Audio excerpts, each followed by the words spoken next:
nje kuna marafiki. Wale marafiki vishankupe, vitakushawishi. Una bwana kule anakupenda nani? Mwambie mpeleke mama yako. Mwambie kama kuna mwanaume ananipenda mpeleke nani? Mama yako. Haleluya. Najua unataka niimbe lakini hii naomba ikugusa moja kwa moja. Najua kuna msichana umemdanganya na ndio maana hii inakula kwako. Niko hapa niongee, niko hapa pia niimbe. Si ndio? Si nataka tu tuimbie. Imeandikwa katika Isaya, siku hiyo watawaambia tuambieni maneno mepesi.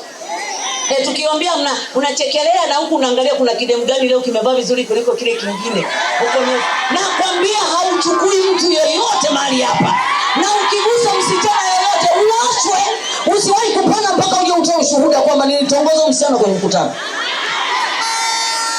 Haleluya. Na tukitamka tumetamka, imekuwa haifutiki.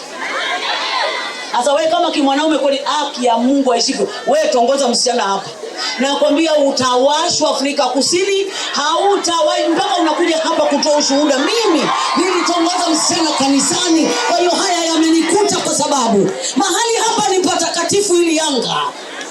Mungu yuko hapa, malaika wako hapo, huoni aibu. Unatongoza mwanamke mbele za Mungu. Haleluya. Na vidada navyo vinaangalia pale, kakaka kanaimba kwaya kapo. Sikiliza nikwambie. Wakaka wa kwaya, ngoja niwasaidie kidogo. Mimi nimeimba miaka 30 sasa. Naelewa ninachokuambia ndio kipo.